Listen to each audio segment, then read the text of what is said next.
এই জমিনে পাঠিয়েছিলেন। এই জমিনে পাঠানোর পরে প্রত্যেকটি মানুষ জাতিকে তারা বান্দা বান্দিকে একটা দায়িত্ব দিয়ে পাঠিয়েছেন। প্রত্যেকটি বান্দা বান্দিকে একটা কথা দিয়ে পাঠিয়েছেন যে তারা দুনিয়ার জমিনে গিয়ে দুনিয়ার জমিনে মহান রব্বুল আলামিনের হুকুমের पैरवी করবে, মহান রব্বুল আলামিনের আদেশকে তারা ফলো করবে, মহানবী সাল্লাল্লাহু আলাইহি ওয়াসাল্লামের সুন্নাতকে তারা তাদের জীবনে বাস্তবায়ন করবে। এইভাবে যদি পৃথিবীর প্রত্যেকটা মানুষ জাতি যদি মানব সম্প্রদায় দুনিয়া বুকে চলতে পারে, প্রকৃত ঈমানদার হয়ে যেতে পারে, তাহলে আমি রব্বুল আলামিন ওই বান্দা বান্দির জন্য ইনাম স্বরূপ আমি তার জন্য জান্নাত রেখে দিয়েছি। আর যদি ওই বান্দা বান্দি প্রকৃতপক্ষে আমাকে রাজি না করাতে পারে, আমার হাবিবকে প্রকৃতপক্ষে দিল দিয়ে অন্তর দিয়ে না মানতে পারে, ওই বান্দা বান্দির জন্য আমি আল্লাহ জাহান্নাম নামক একটা জায়গা রেখে দিয়েছি। পৃথিবীতে অনেক মানুষ আছে, বর্তমান সময়ে 800 কোটি মানুষ পৃথিবীর বুকে বিচরণ করছেন, কিন্তু 800 কোটির মধ্যে যে সমস্ত মুসলমান ঘরে যারা জন্মগ্রহণ করেছিল, তারা মুসলমান হয়ে মুসলমান নাম নিয়ে দুনিয়া চলাফেরা করছে, সকলেই কি আল্লাহ পাকে জান্নাতে যাবে? না না না না, সকলে আল্লাহ পাকে জান্নাতে যাবে না। সকলেই যদি আল্লাহ পাকে জান্নাতে যাইতো, আল্লাহ পাক জাহান্নামকে তৈরি করতেন না। কিছু মানুষ এর মধ্য থেকে জান্নাতে যাবে এবং কিছু মানুষ তারা জাহান্নামেও যাবে। যারা আমার আল্লাহকে আল্লাহ বলে মেনে নিতে পারবে, যারা আমার আল্লাহকে প্রকৃতপক্ষে মাহবুব রূপে স্বীকার করে নিতে পারবে, আল্লাহ পাকের প্রত্যেকটি হুকুমের पैरवी করতে পারবে, আল্লাহ পাকে যেমন ভাবে চলতে বলেছেন সেইভাবে চলতে পারবে, আল্লাহ পাক যে দিকে তাকে যেতে বলেছেন সেইভাবে সেই দিকে চলবে, আল্লাহ পাক যে কাজ থেকে তাকে রুকিয়ে দিয়েছে, তাকে মানা করে দিয়েছে, সেই কাজ থেকে নিজেকে রুকিয়ে নেবে, নিজেকে সে ওই কাজ থেকে বঞ্চিত করে নেবে। যদি এইভাবে দুনিয়ার বুকে চলতে পারে, ওই বান্দা বান্দির জন্য মহান রব্বুল আলামিন জান্নাতের ব্যবস্থা করেছেন। আর যদি ওই রকম ভাবে না চলতে পারে, আল্লাহকে প্রকৃতপক্ষে রাজি না করাতে পারে, মুহাম্মদুর রাসূলুল্লাহ প্রকৃতপক্ষে অনুসারী না হতে পারে, ওই রকম ব্যক্তির জন্য সোজা জাহান্নামের রাস্তা আল্লাহ পাক দেখিয়ে দিয়েছেন। জাহান্নাম কেমন হবে শুনবেন একটু। জাহান্নামে যারা যারা জাহান্নামে যাবে, যেটাকে আমরা বাংলায় বলি দোজখ, দোজখে যারা যাবে তাদের চেহারা আকৃতি কেমন হবে আমি দুই একটা বলছি, বেশি বললে আমরা এখানে হয়তো ভয় পেয়ে যাব। যদি আমরা প্রকৃত ঈমানদার হয়, যদি অন্তরে আল্লাহর ভয় থাকে, ভয় চলে আসে। দুই একটা বলছি। একটা জাহান্নামে যে হবে, তার এই মুখের যে দুটো ঠোঁট আছে, উপরের ঠোঁটটা হবে 7.5 কিলোমিটার লম্বা। বুঝতে পারছেন আকৃতি কেমন হবে? মনে করছেন আমরা যেমন আছি আমরা জাহান্নামে এইভাবেই যাব, আমরা জান্নাতে এইভাবেই যাব না। কোন মানুষ যে জান্নাতে যাবে সে হযরতে আদম, যে আদম থেকে মানুষ জাতির সূচনা হয়েছিল, সে আদমের যে লম্বাই ছিল, তার যে বডি গঠন ছিল 120 ফিট লম্বা। প্রত্যেকটা মানুষ যারা জান্নাতে যাবে তারা আজকে হয়তো 6 ফুট 5 ফুট 5.5 ফুট লম্বা দেখছি, কিন্তু আমরা কিন্তু এই অবস্থায় জান্নাতে যাব না। আমাদেরকে আল্লাহ পাক হযরত আদমের মতো শরীর দেবেন, অর্থাৎ জান্নাতে পাঠানোর সময় কমসে কম 120 ফুট লম্বা আকৃতি মানুষ বানিয়ে আল্লাহ জান্নাতে পাঠাবে। যদি না পাঠান, আল্লাহ এমন প্রশ্ন হতে পারে যে আল্লাহ এমন করে পাঠাবেন, বডির আকৃতি কেন এমন করবেন? এই জন্য করবেন যদি এইরকম নর্মাল 5 ফুট 5.5 ফুট 6 ফুটের মানুষ যদি আল্লাহ পাক জাহান্নামে পাঠান, তাহলে জাহান্নামে যে ভয়াবহ অবস্থা, শাস্তি একটা সেকেন্ডের জন্য সহ্য সহ্য করতে পারবে না, জ্বলে পুরো সারখার হয়ে যাবে। যাতে জাহান্নামের শাস্তিদার শরীরে লাগে, সহ্য করতে পারে, কষ্ট বুঝতে পারে, সেই জন্য সেই রকম বডি তাকে বানিয়ে তাকে জাহান্নামে পাঠানো হবে।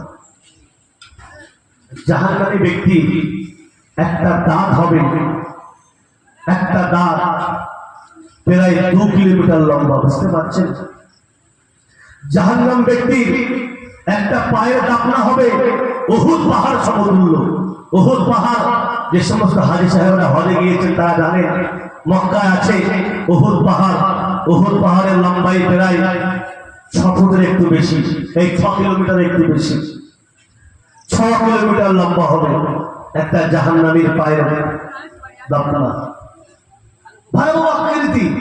এই আকৃতি বলতে গেলে যত শুনবেন তত চিন্তা হবে যে সত্যি তো আমরা এমন হয়ে যাব।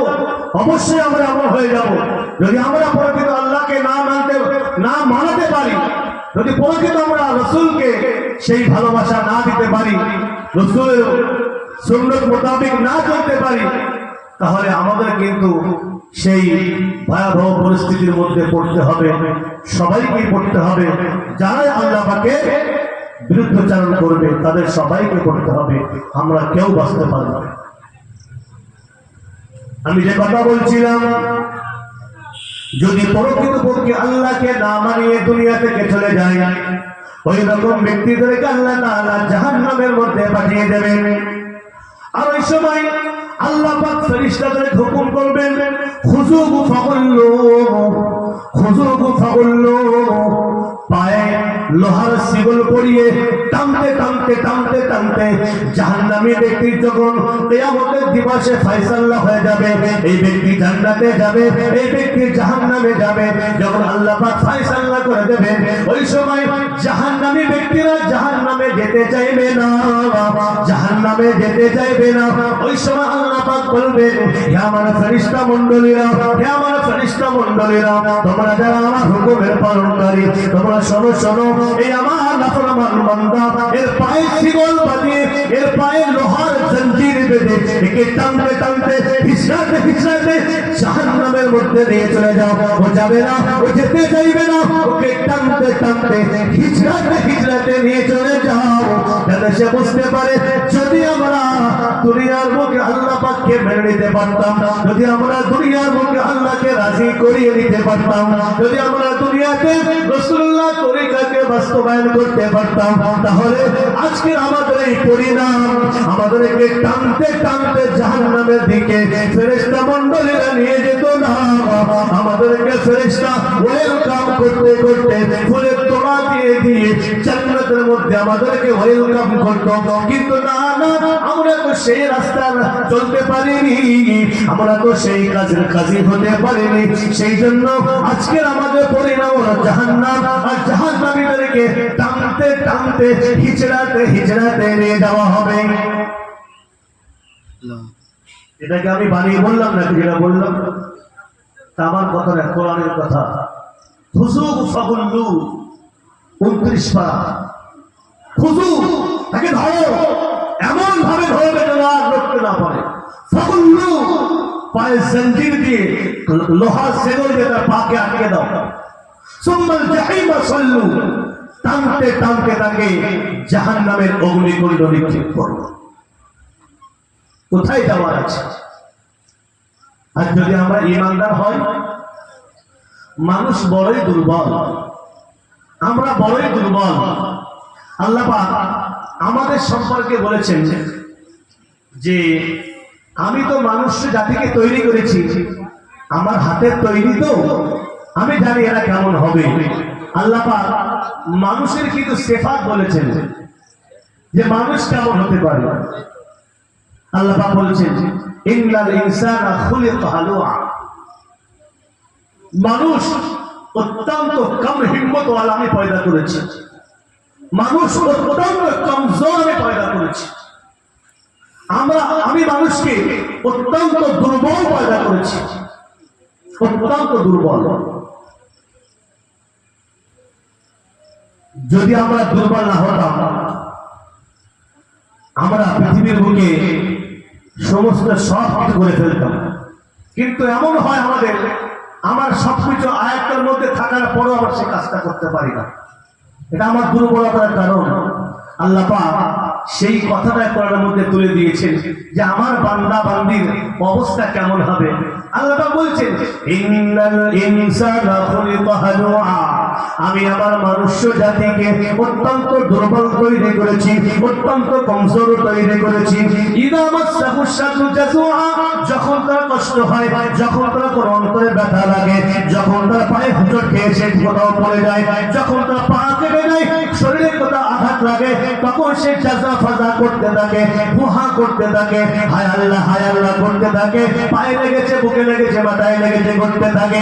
আল্লাহকে তখন সে আল্লাহকে ডাকতে থাকে, যখন তার কষ্ট হয় তখন আল্লাহকে ডাকে। আর ইযা মাসসাহু খায়রু মাদুআ, আর যখন সেই কষ্টটা নিবারণ হয়ে যায় আবার আল্লাহকে ভুলে যায়, আবার আল্লাহকে ভুলে যায়। এটাই হয় কিনা? মানুষ সহজে আল্লাহকে ডাকতে চায় না। যেই দেখবে বিপদ, আমফান ঝড় আসছে, আর রেহাই নেই, বাড়ি উড়ে যাওয়ার সম্ভব আছে, তখন এইবার দল বেঁধে মসজিদের মধ্যে আসে, আল্লাহ আল্লাহ বাঁচিয়ে না, আল্লাহ কি হবে, আমফান ঝড় আসছে। আর যেই ঝড় থেমে গেল আর মসজিদ বেরো, তার সঙ্গে মসজিদের এত দূরত্ব, সে মসজিদ চেনেই না কোথায় মসজিদ। এটাই হলো মানুষের কাইফিয়া, এটাই মানুষের অবস্থা। আর এই অবস্থা নিয়ে আমরা কিভাবে জান্নাতে যাব? কিন্তু আল্লাহ পাক তাআলা বললেন আমি তোমাদের জন্য জান্নাত তৈরি করেছি, আমি তোমাদেরকে জান্নাতে দেব, আমি তোমাদেরকে জান্নাতে অবশ্যই দেব, আমি তোমাদের জন্যই জান্নাত তৈরি করেছি। কিন্তু তোমরা সেই রকম জান্নাতের পাথেও তৈরি হও, সেই রকম জান্নাতে যাওয়ার মতো কাজ তো করবে, না হলে আমি তোমাদের কিভাবে জান্নাতে পাঠাবো? আল্লাহ পাক মুমিন